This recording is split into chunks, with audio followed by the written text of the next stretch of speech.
Hi everybody, welcome back to my channel. Hope you're having a really great day.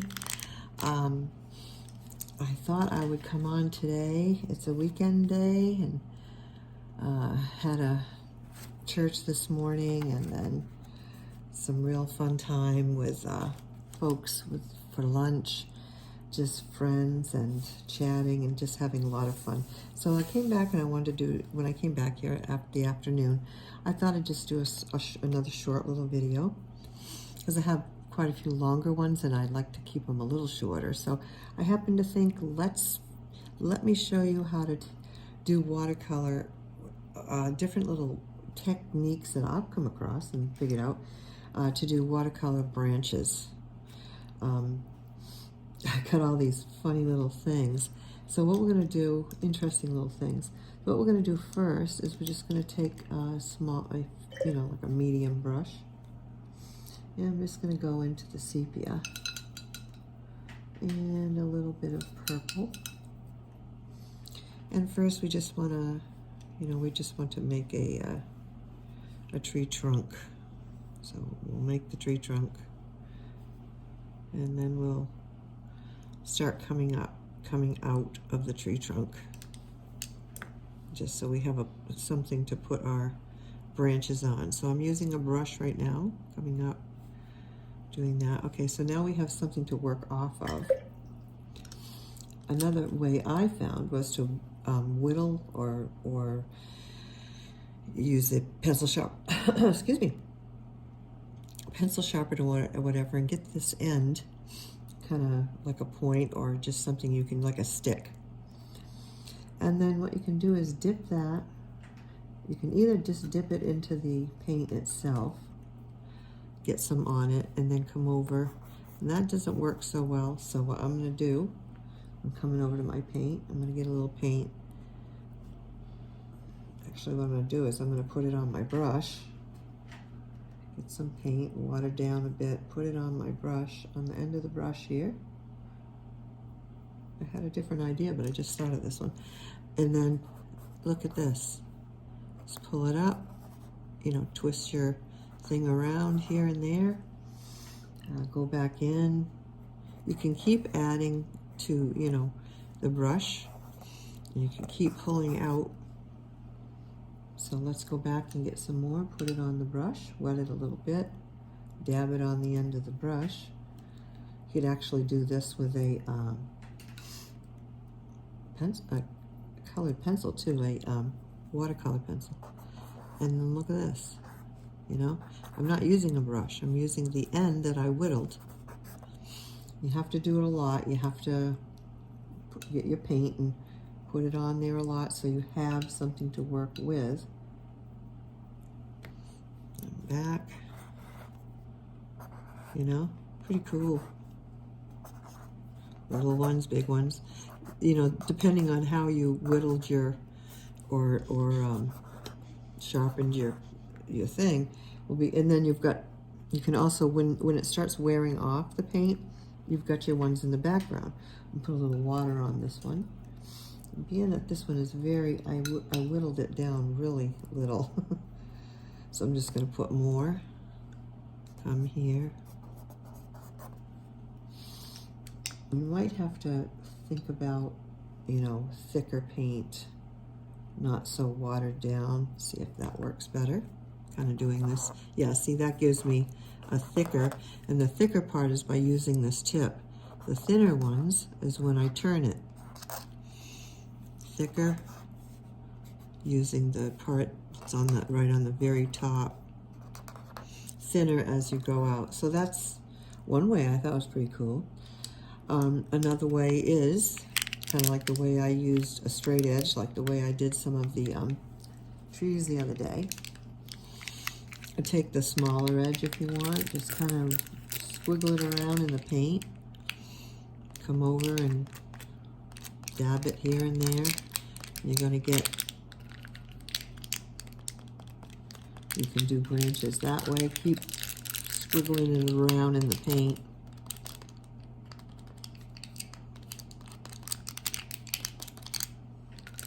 You keep going in and putting some on it. Probably wet it now and then too, but you can do that. I need more paint in there is what I need. I have to put some more paint, just something to work off of. There we go. All right, squiggle it around in there. What I'm doing is, with my paint, I'm just putting the edge, squiggling the edge around.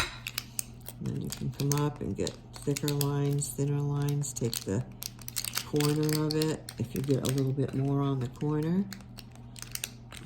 Some corners work better than others. And you can do it that way.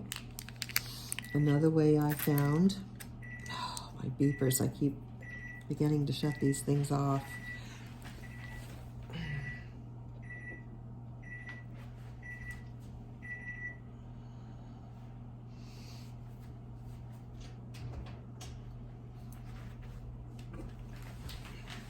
And you can take a fan brush, put it into your color, flatten it out a bit. You can, on the side mainly, you'd want to use it right on the edge. And you can make branches that way. They won't be so defined, but you can do that as well. And these are just all kinds of, there's just so many different ways to do things. You can take a pencil. The same idea as, you know, just take the lead, put the lead back. Same idea, swish it around in the paint. Oh, that one didn't work. Okay. I did it the other day. Take some of the paint and put it on the end of it, I guess.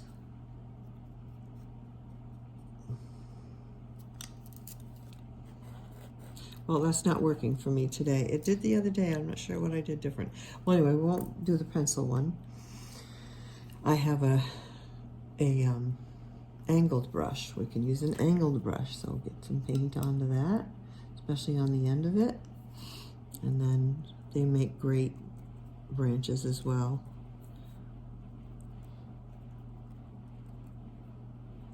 Just using the very chiseled edge of it. Make thicker ones, you can just sort of push harder.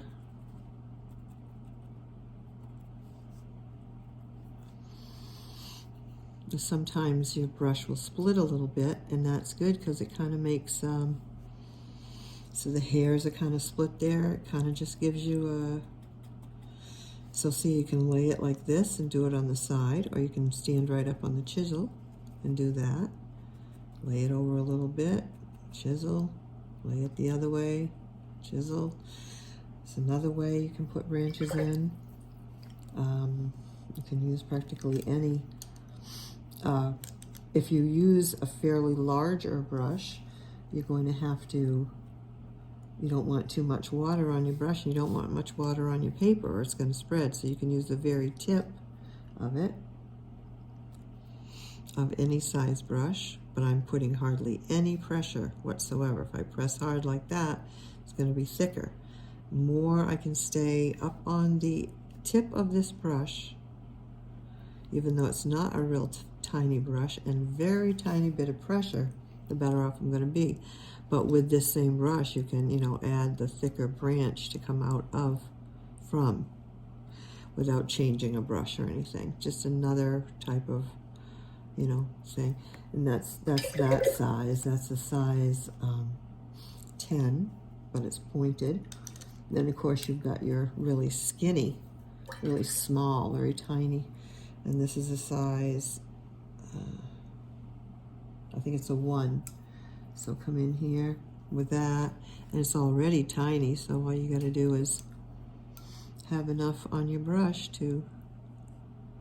You don't put much pressure though, even though it's small. See, if I put a lot of pressure, I'm going to get something thick. And I don't want something thick right now. I'm just a little bit of pressure, a little bit, not much at all.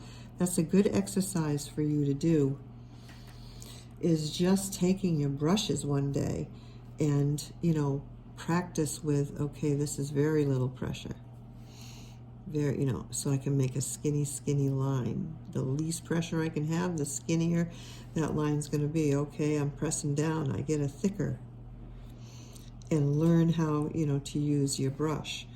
You press down and then you come up and up and up and up and up, and it gets thinner and thinner, as you can see. So that's using, you know, a larger and a smaller brush. I'm not sure if I showed you the flat one in this one. You can use a flat brush. So you come over and get into your paint using a flat one, making sure that you kind of have the bristles are flattened out. And again, just dab either on the side. Don't press down too hard, you're going to get something thick. Just, you know, very lightly and tapping it or drawing it. This is split in the middle, so you're getting that split effect, but I could draw it. I can take it this way on just the chisel too, or you know, dab on just the chisel. It's all in the effect that you like, because everybody has a different way that they like, different effects that they like when they paint. And none of it's right or wrong. It's just all preference.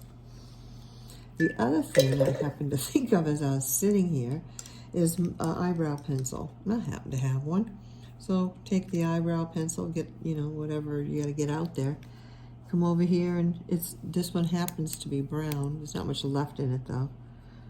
And I can do the same thing. It's very smooth, but very light pressure, just enough to get the, there's, like I said, I just don't think there's much in there. If I press hard, I'm going to get thick lines.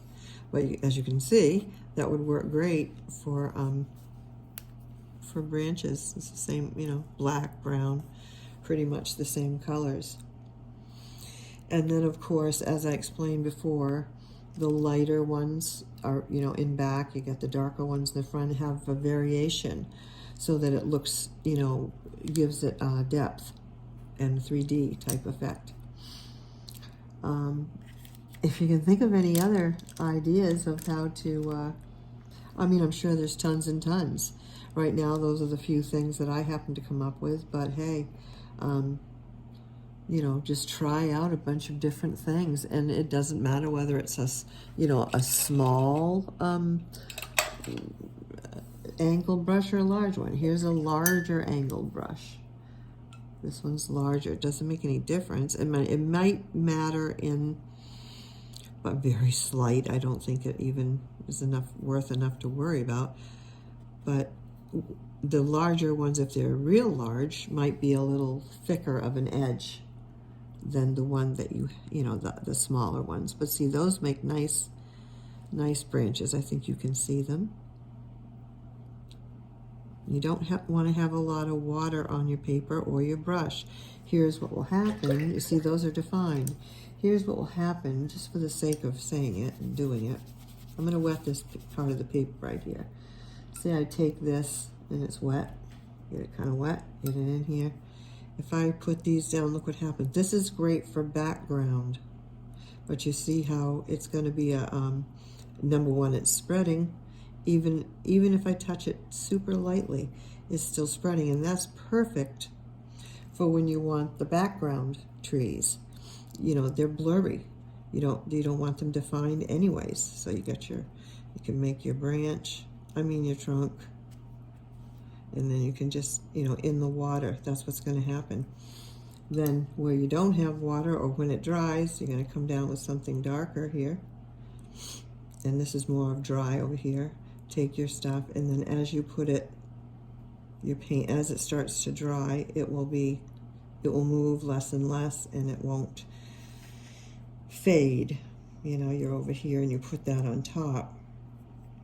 I'm not letting it dry right now for time's sake, but even so, it's starting to dry, so it's even what I have put down is blending in, but not as much because it's starting to dry. And I'm tapping lighter. There's so many things that, you know, are important. Tapping light gives you something lighter, thinner, narrower. Tapping heavy, you're going to get something thicker, darker, no matter what it is. So, there's so many little techniques to learn, and it's so much fun to do that.